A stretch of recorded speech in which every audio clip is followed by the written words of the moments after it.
Before we begin, a quick note. The opinions and analysis shared on Truth Seekers are our own interpretations of published research and should not be used as medical, financial, or professional advice.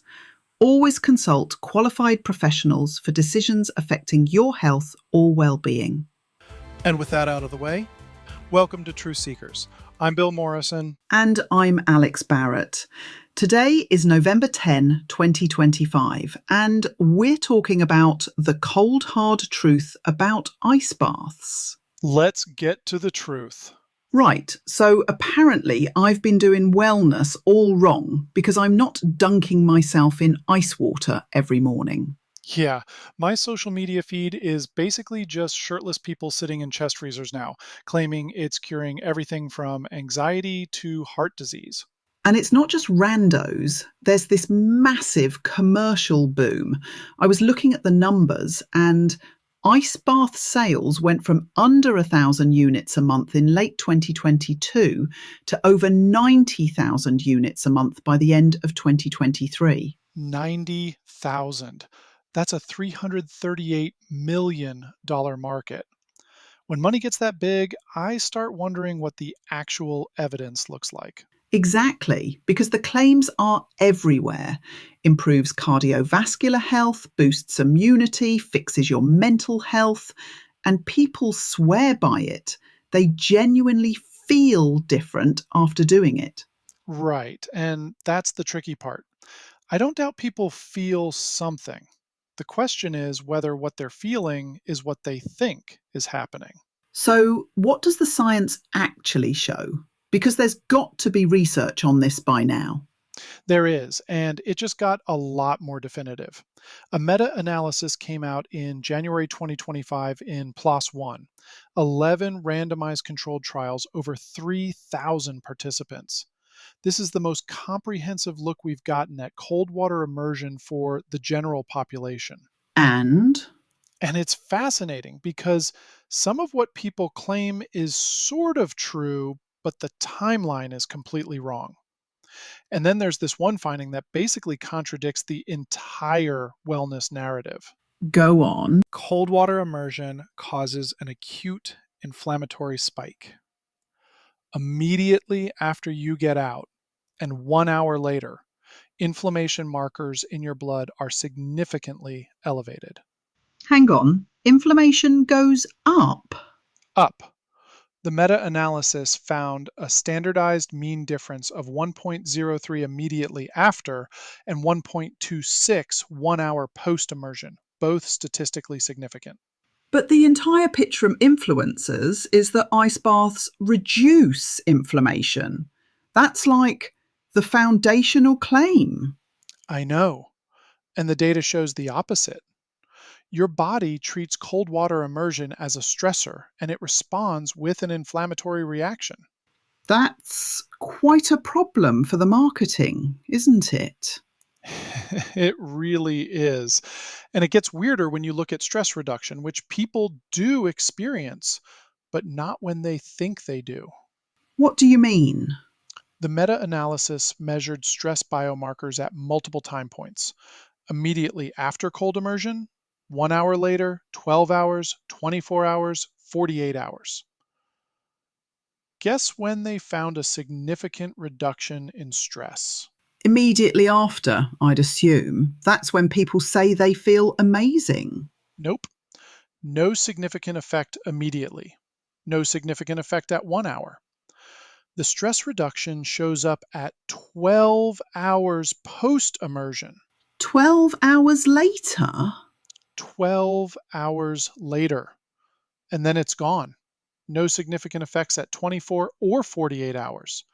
So you've got this very narrow window where stress markers actually drop. And it's half a day after you did the thing. So, when people finish an ice bath and say they feel incredible right away, that's not stress reduction they're experiencing. Not according to the biomarkers, no. It might be adrenaline or the relief of getting out of freezing water or placebo, but it's not the stress reduction that shows up in the data. This feels like one of those situations where what people experience and what's actually happening in their bodies are two completely different things. That's exactly it. And mood is even more disconnected from the claims. I was going to ask about that. Mental health benefits are huge in the marketing. The meta analysis only found one randomized controlled trial that directly measured mood, and it found no significant differences between people who did cold water immersion and people who didn't. No difference at all. No significant difference. Now, there was one non randomized study that reported mood benefits, but when you actually do a controlled trial where people don't know whether the intervention is supposed to help them or not, the effect disappears. So that's inflammation, stress, and mood, all either contradicting the claims or showing effects at completely different times than advertised. What about immunity? That's another massive claim. Immunity got a grade D evidence rating in the meta analysis. That means inconclusive, contradictory findings. There was no significant immune effect immediately after or 1 hour after cold immersion. So basically, we've got a $338 million industry built on benefits that either don't exist, happen at weird times no one's talking about, or directly contradict what's being sold. And here's the thing that really bothers me from a data perspective. Most of these studies measured single sessions. Just one 15-minute dunk, measure some biomarkers, done. But people aren't buying ice baths for one session, they're buying them as a lifestyle change. Right.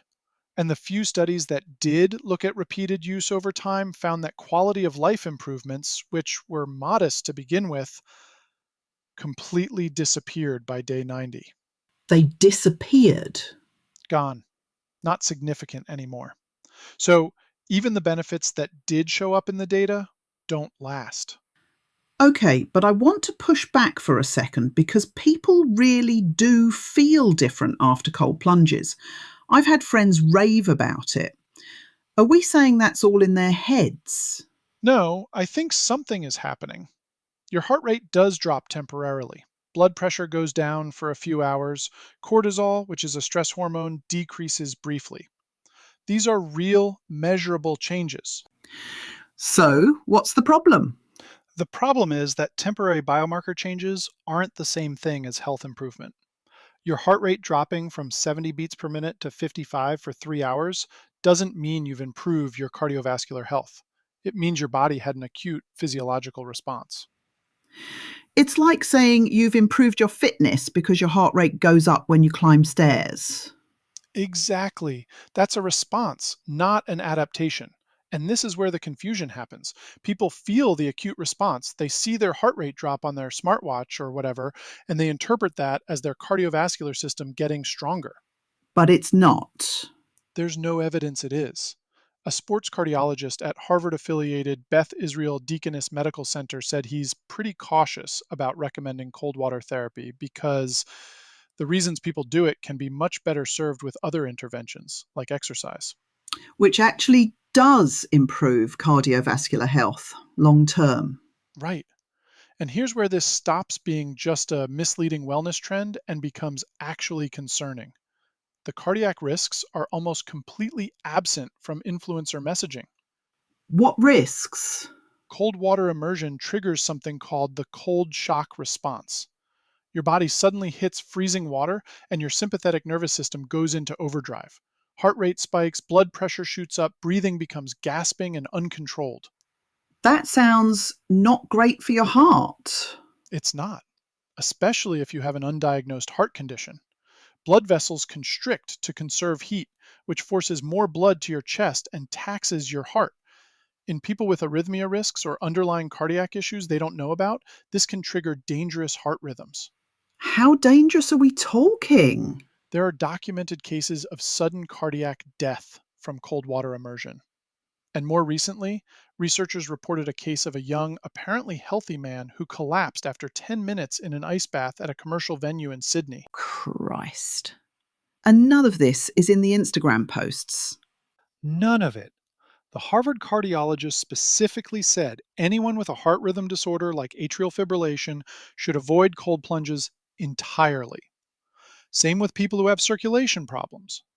But the influencer message is push through the discomfort and it's supposed to be hard. Which could actually be your body telling you to get out because something's going wrong. Exactly. And here's the other thing, most of the research was done on young, healthy, mostly male college students. 55% of the participants in this meta analysis came from just one study. Most other studies were 100% male. So we don't actually know how this affects women or older adults or people with health conditions. We don't. And those are exactly the populations where cardiac risks would be highest. This feels very familiar. A wellness trend that sounds science backed, makes people feel something immediately, and then when you actually look at the research, it's temporary effects being sold as lasting transformation. And what gets me is that the researchers themselves are really clear about this. The meta analysis conclusion literally says the benefits remain unsubstantiated and notes concerning findings of short term increases in inflammation. They say more research is needed before cold water immersion can be widely recommended. But it's already being widely recommended. That's the entire problem. That's the entire problem. When I was working in tech, we'd use data to persuade rather than inform all the time. Find the number that supported the story you wanted to tell. And that's exactly what's happening here. Influencers are taking the numbers that sound good, heart rate dropped, cortisol decreased, and ignoring the timeline, the inflammation spike, the lack of long term data, and the cardiac risks. So, what should people actually take away from this? If you've done cold plunges and felt good, I'm not saying that feeling wasn't real, but understand it's an acute physiological response, not a health improvement. Your body is reacting to stress and then recovering. That's not the same as building cardiovascular fitness or strengthening your immune system. And the things being sold as immediate benefits, stress relief, mood boost, either aren't showing up in controlled studies or they're happening 12 hours later when you're not even thinking about the ice bath anymore. Right. And if you have any heart issues, circulation problems, or you're not a young, healthy adult who's been screened for cardiac conditions, talk to an actual doctor before trying this. Not an influencer, not a wellness coach, a cardiologist. Because the difference between an acute stress response your body can handle and one that triggers a dangerous arrhythmia might not be obvious until it's too late. And that's the part that really bothers me. The research exists, the warnings are there, but they're being drowned out by marketing that prioritizes feeling over evidence. Classic case of temporary feelings being sold as transformation, when really you're just cold, and then you're not cold, and your body reacted accordingly. For a few hours, and then it's gone. Brilliant. Another wellness trend where the headlines and the science are two completely different things. At least this time, we've got a comprehensive meta analysis to point to, even if almost no one's talking about what it actually says. Right, that's all for today's dive into the data. Just remember, everything we've discussed is our interpretation of published research and shouldn't replace professional medical advice. Absolutely. If you're dealing with health or mental concerns, talk to your doctor, not just us data nerds on a podcast. I'm Alex Barrett, And I'm Bill Morrison and we'll see you next time. on Truth Seekers, Until then, question everything. but verify with data.